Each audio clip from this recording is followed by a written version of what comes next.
bonsoir à toutes. On est vraiment toujours aussi contente et motivée de vous retrouver chaque dimanche soir. Et là, on arrive en fin de parcours pour le dimanche des rameaux. J'enchaîne sur le thème du jour, donc j'espère que vous êtes bien installés. C'est un thème qui est très intéressant, qui est très déstabilisant aussi.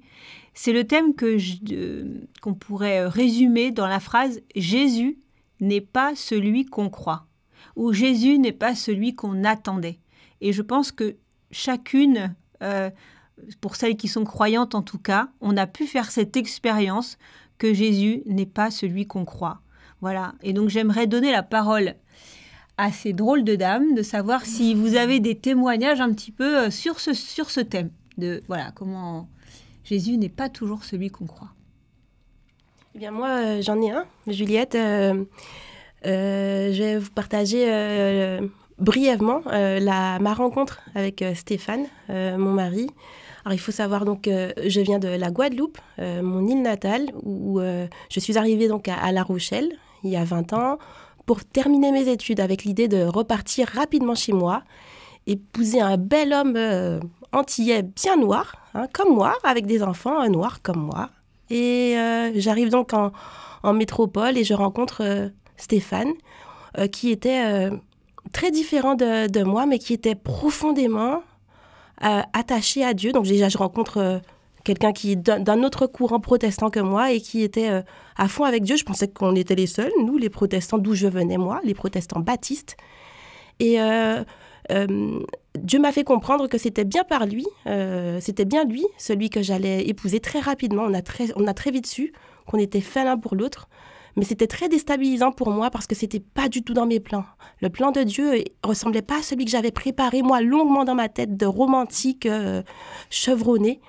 Et pourtant, c'est au final le meilleur plan que le Seigneur pouvait faire pour moi parce qu'il m'a donné un homme au-delà de toutes mes espérances. Et voilà, je sais aujourd'hui que son plan pour nos vies, il n'a pas toujours la forme qu'on voudrait qu'il ait. Merci, amen. Myriam, merci pour ton témoignage. Moi, j'ai une petite image, un petit témoignage de la maison qui m'aide à comprendre cette idée que parfois, nous, on met des obstacles entre nous et Jésus en disant « je connais ». Et en fait, c'est un témoignage qui est de mon fils. Quand il était petit, il avait du mal à goûter les nouvelles choses alimentaires. Et un jour, j'ai mis devant lui un carré de chocolat. Et il n'avait pas encore goûté le chocolat, donc il ne connaissait pas. Et il ne voulait absolument pas le toucher.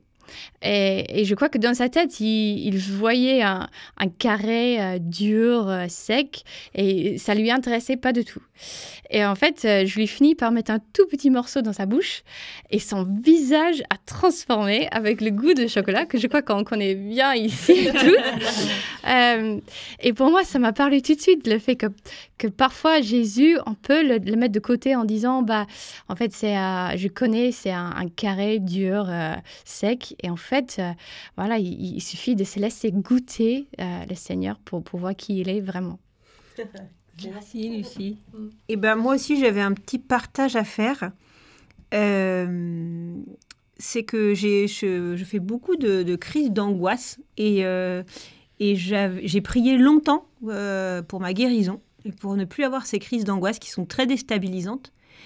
Et en fait, j'ai compris ces dernières années que le Seigneur, en tout cas à ce jour, c'est pas son plan de me guérir, mais que dans ma fragilité, dans ma faiblesse, il pouvait quand même passer et me laisser monter des projets, vivre des expériences intenses, denses, malgré ces crises d'angoisse. Voilà. Et donc, c'était pas le plan que j'avais imaginé, parce que pour moi, pour faire des projets intenses, difficiles, exigeants moralement, stressants, on ne peut pas être angoissé. Eh bien si, le Seigneur, il passe quand même à travers moi, je pense, et je garde ces symptômes qui viennent régulièrement m'embêter. Mais voilà, je voulais témoigner un petit peu de ça, pour dire que du coup, en fait, le Seigneur, c'est pas un magicien qui vient tout régler nos problèmes, mais si on le laisse passer, en tout cas, on peut avoir une vie heureuse. Voilà. Merci Juliette, c'est super touchant ce que tu dis. Et maintenant, nous allons enchaîner et approfondir ce thème avec le texte de l'Évangile du jour. Donc il y en a deux, le dimanche des rameaux. Il y a le premier texte qu'on lit à l'entrée de la messe. Souvent, le prêtre est à l'entrée de l'église. C'est le thème des rameaux. Et ensuite, on lit la Passion de Jésus, en tout cas chez les catholiques. Et donc, on a choisi le premier texte, le premier évangile. Myriam, je te laisse lire le texte.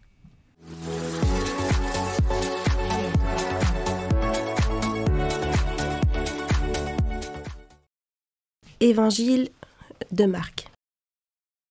Lorsqu'ils approchent de Jérusalem, vers Bethphadée et Béthanie, près du mont des Oliviers, Jésus envoie 2 de ses disciples et leur dit : « Allez au village qui est en face de vous. Dès que vous y entrerez, vous y trouverez un petit âne attaché sur lequel personne ne s'est encore assis. Détachez-le et amenez-le. Si l'on vous dit « Que faites-vous là ?», répondez « Le Seigneur en a besoin. » Mais il vous le renverra aussitôt. Ils partirent, trouvèrent un petit âne attaché près d'une porte, dehors, dans la rue, et ils le détachèrent. Les gens qui se trouvaient là leur demandaient : « Qu'avez-vous à détacher cet ânon ?»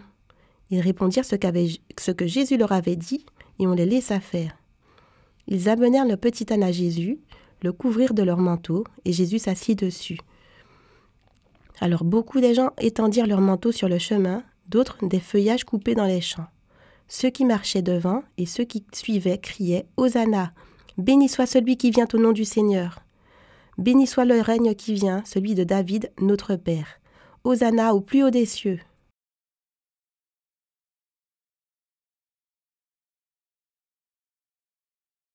Pour continuer à avancer dans ce texte, rendez-vous à Paris avec Aurélie et monseigneur Philippe Marseille qui va nous éclairer sur ce texte. À vous les studios.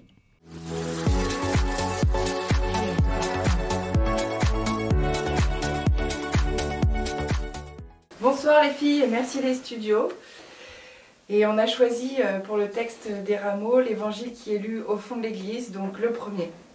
Et c'est vrai qu'il est particulier cet évangile parce qu'on imagine une foule, mais on ne sait pas trop de qui elle est composée. Si vous pouvez nous éclairer sur qui est dans cette foule et pourquoi tout d'un coup il s'emballe en appelant Jésus le roi. Pourquoi de la même manière Jésus va choisir un âne pour entrer dans cette ville. Pourquoi il n'a pas plutôt choisi un cheval? Ça paraît un peu désuet, presque un peu comique. Bon, et en même temps, on se souvient dans l'Ancien Testament, lorsqu'il rappelle qu'il y a eu cette phrase un peu prophétique au sujet du roi qui s'avance sur une ânesse. Voilà, donc on est un peu dans un drôle d'état pour ces rameaux. On ne sait pas trop sur quel pied danser, on ne sait même pas trop s'il faut qu'on danse ou pas d'ailleurs. Et nous qui sommes aujourd'hui au XXIe siècle, on ne comprend pas vraiment la logique de cette foule qui va changer de braquet à peine quelques jours après finalement. Et voilà, donc on vous écoute Père Philippe avec une très grande attention. En fait, cette liturgie des rameaux, elle est là un peu pour nous déstabiliser. D'abord parce qu'on lit 2 fois un évangile, ensuite un qui est super long, et qu'on ne va pas lire la fin de l'histoire qui est dans le grand évangile, qui est justement la résurrection. Mais l'évangile des rameaux va nous amener à vivre la Semaine Sainte, et donc en fait à vivre en liturgie ce que nous confessons, ce que nous lisons dans la Bible, dans la parole de Dieu, concrètement. Et donc de fait il y a des interrogations, et j'entends bien vos interrogations, notamment sur l'âne et sur ses foules. Alors, pour moi, il y a dû y avoir, à mon avis, 2 foules.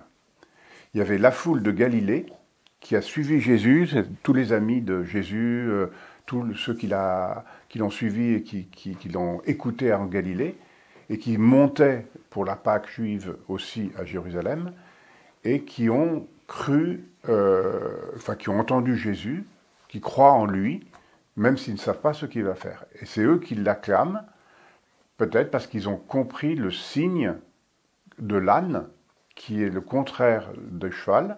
Le cheval, c'est le triomphe, et l'âne, c'est l'humilité. Le cheval, ce sont les empereurs romains qui rentrent dans les villes à cheval. Le roi humble, dont parle Zacharie, qui dit « Voici que ton roi vient monter sur le petit d'une ânesse sur un ânon », Jésus l'incarne dans cette entrée humble dans Jérusalem.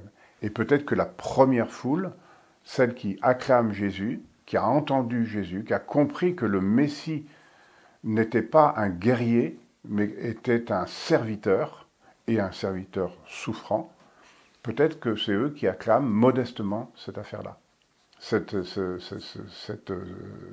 Jésus-là.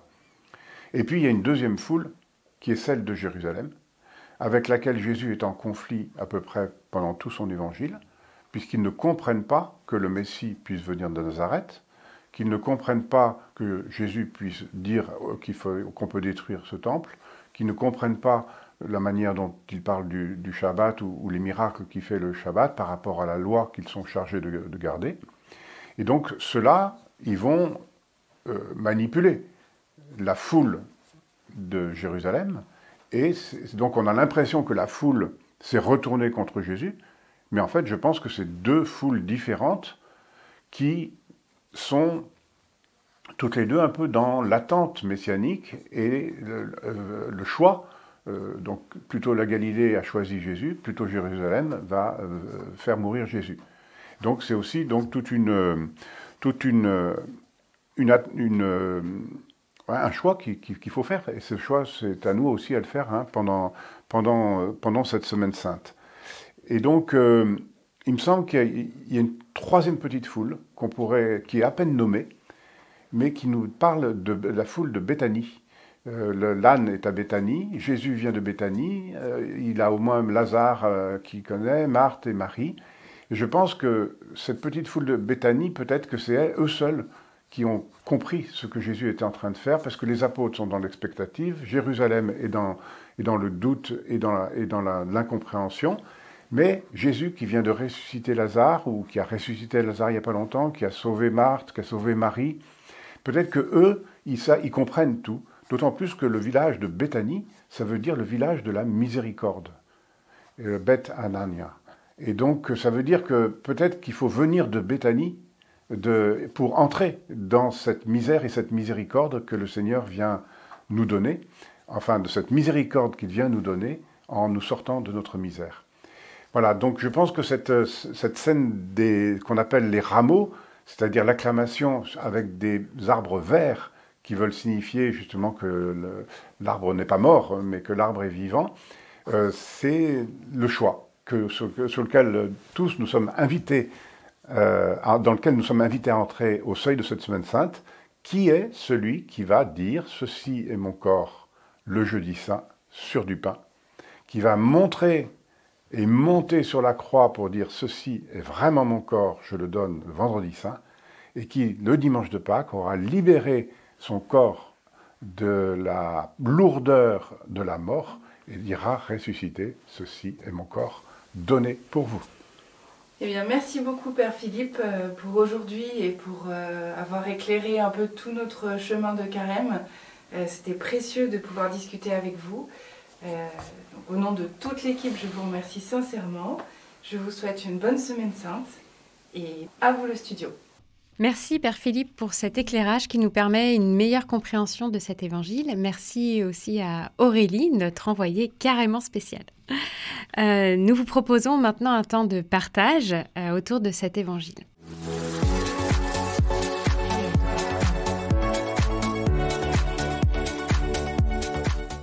Donc, comme chaque semaine, on vous propose un temps de partage sensible autour de l'Évangile pour vous partager comment cet Évangile a résonné en nous.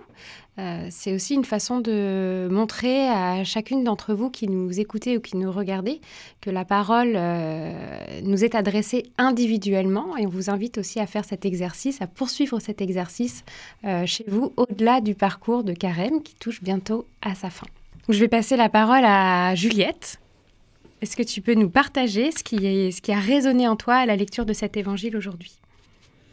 Moi, ce qui m'a touchée, c'est « Si l'on vous dit, que faites-vous là ? Répondez, le Seigneur en a besoin, etc. » Et ce qui m'a touchée, c'est que le Seigneur, en fait, là, il commence à parler d'un scénario qui va se dérouler, comme s'il était au courant de chaque étape. Et là, on voit bien que c'est bien Dieu.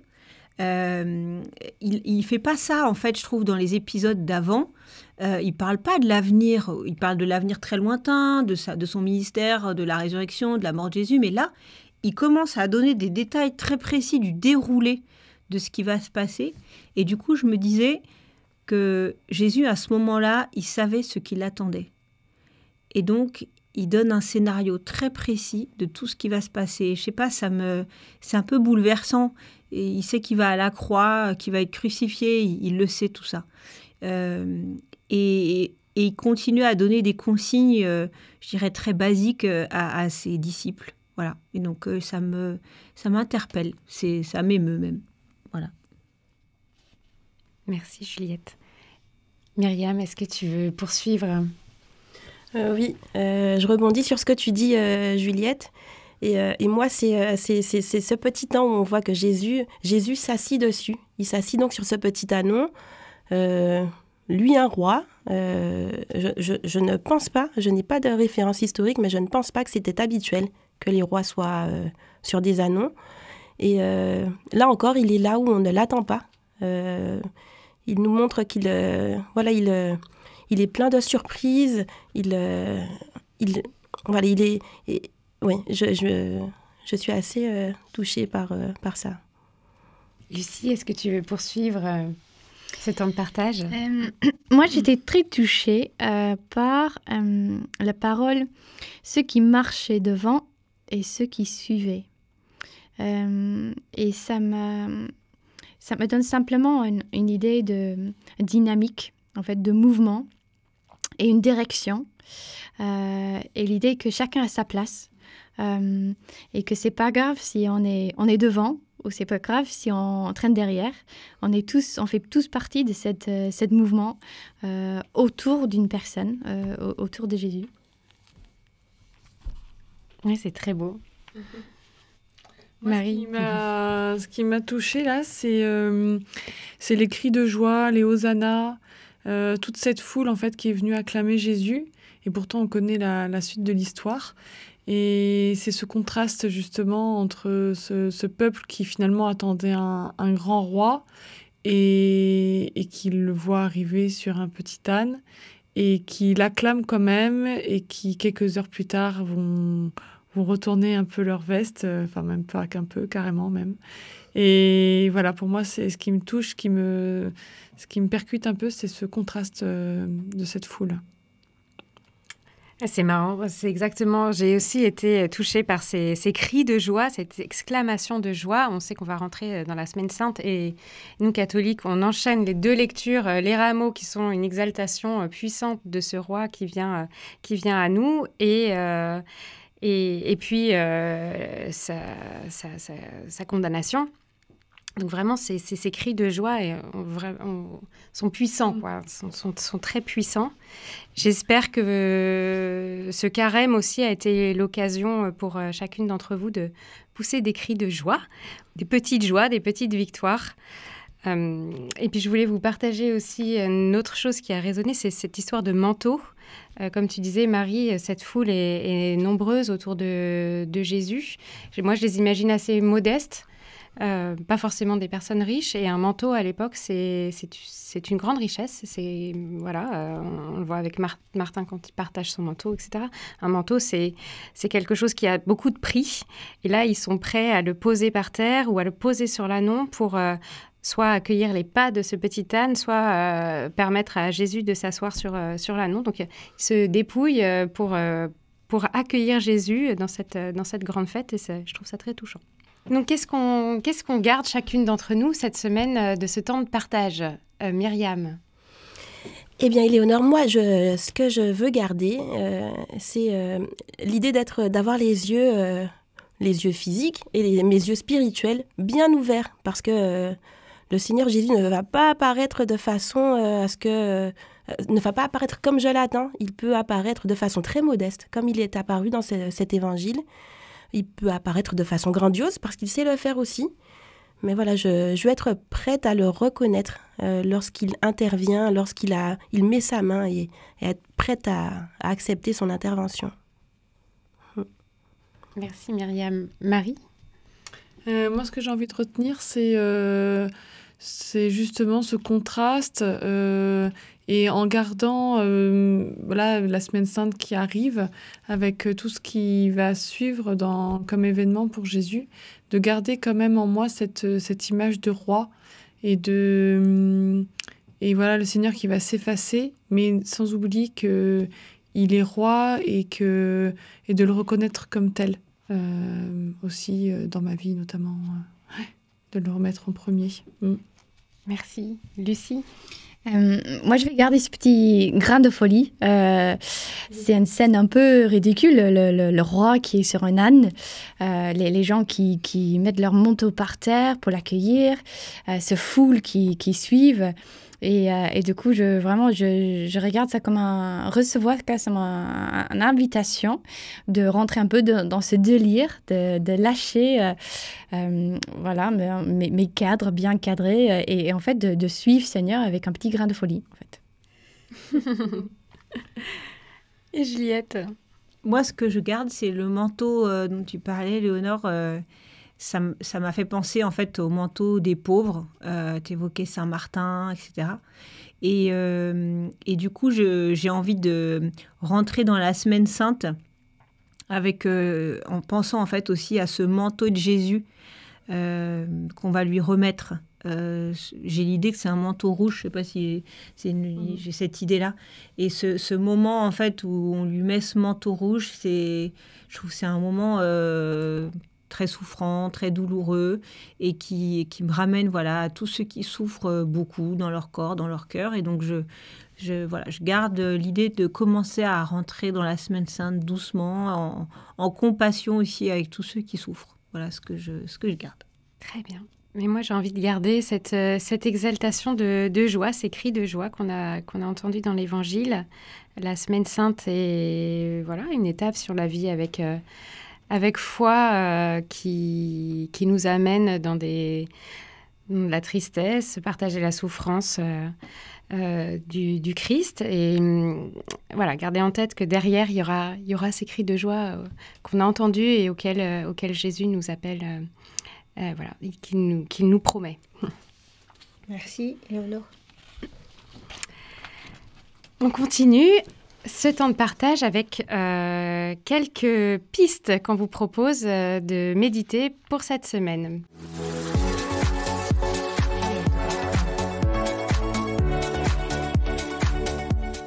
Alors, nous allons maintenant vous partager ces pistes de la semaine auxquelles nous avons pensé. Alors, en tout premier lieu, la première piste, la joie de recevoir le Seigneur, la joie de l'accueillir, de lui laisser de la place en cette semaine qu'on appelle Semaine Sainte chez les catholiques, mais on n'a pas de nom chez les protestants, mais il n'empêche que c'est la semaine qui nous emmène, chez les catholiques comme chez les protestants, au dimanche de Pâques, où on fera tous la fête ensemble, en tant que croyants chrétiens. La deuxième piste qu'on veut vous proposer, c'est que parfois, il va falloir chercher sous les apparences. On l'a dit de plusieurs façons différentes. Parfois, Jésus ne prendra pas la forme qu'on attend, que nous soyons prêtes à le reconnaître, à lui faire de la place, à le laisser entrer dans tous les domaines, chacun des domaines de nos vies. Je voudrais dire quelque chose, Myriam, sur la piste que tu décris. Oui. Un jour, j'étais à la confirmation de mon neveu. Il y a un clochard qui était dans la file de la communion, qui était très, très, vraiment sous un manteau très, très abîmé. Je pense alcoolisé, sale, la tête baissée, les cheveux gras. Et quand il est passé, j'avais vraiment dans le cœur, c'est Jésus qui passe. Et je me disais... Et tout le monde l'a regardé ou l'a esquivé ou l'a regardé avec dédain et il est allé à la communion, cet homme. Et vraiment, j'ai eu ça dans le cœur. Donc oui, Jésus, je crois, n'est pas toujours sous les apparences qu'on pense. Voilà. C'est vrai. Alors, soyons prêtes, comme Juliette, à ouvrir grand nos yeux. Et la dernière piste que je voudrais vous partager, c'est nous mettre à l'écoute de la parole de Dieu. Ça sera dit dans la prochaine rubrique avec les petits gestes de la semaine. Mais se rappeler, se préparer à cette profonde marque d'amour, la plus belle marque d'amour qu'on puisse recevoir. Quelqu'un le Dieu qui se fasse homme et qui vienne mourir pour nous, par amour. Merci Myriam. On vous propose donc un geste également pour vous accompagner tout au long de cette semaine.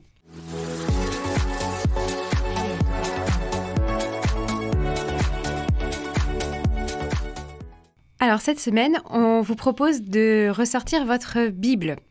Voilà, la boucle est bouclée. On vous a proposé en début de parcours d'allumer une bougie pour vous mettre en la présence de Dieu, ensuite de prendre un carnet et puis tout un tas de gestes qu'on vous a proposés. Donc voilà, pour vous mettre toujours dans la présence de Dieu, on vous propose d'ouvrir cette Bible et de vous mettre à l'écoute de la parole en cette semaine sainte. Alors on vous propose 3 textes qui parlent de femmes dans l'Évangile et on voudrait vraiment vous inviter à regarder la place de ces femmes dans l'Évangile et de méditer ces évangiles. Donc, c'est les évangiles qui sont lus pendant la semaine sainte. On va vous redonner les références, puisque notamment pour les protestantes, on n'a pas forcément les mêmes textes qui sont proposés. Donc le premier texte qu'on vous propose de méditer, c'est l'onction par Marie à Béthanie. Donc c'est Jean chapitre 12, 1 à 12. On vous propose ensuite de méditer le texte de la Passion, toujours dans l'évangile de Jean, chapitre 18, versets 19-42. Et enfin, l'évangile de la résurrection. Alors toujours dans Jean, même si on entendra aussi Marc pendant le week-end de Pâques. Donc Jean, chapitre 20, versets 1 à 18. Voilà, on vous souhaite une bonne lecture et vous pouvez éventuellement reprendre le carnet dont on vous avait parlé en début de parcours. Ce carnet pour noter notamment des gratitudes, mais également des versets qui vous ont touché. Ça peut être l'occasion aussi de venir l'alimenter. On vous remercie pour votre attention tout au long de cette émission et tout au long des émissions passées. Vous pouvez retrouver l'ensemble du parcours sur carrémentfemme.com. On vous propose maintenant de terminer ce temps par une méditation. Donc on va se mettre bien dans la présence du Seigneur, qui implique nos corps et nos cœurs et nos esprits. Donc on va essayer de se calmer les trois, en étant bien confortable. Peut-être prendre un grand souffle. Seigneur, tu nous invites à crier Hosanna. Béni sois-tu. Je te confie mon cœur, comme il est, dans une démarche de confiance en ton amour profond pour moi. Façonne-le avec cette parole de louange, Hosanna, avec cette parole de joie, de l'espérance et de la vie, pour que je puisse proclamer Hosanna dans des circonstances joyeuses ainsi que difficiles dans ma vie quotidienne. Amen.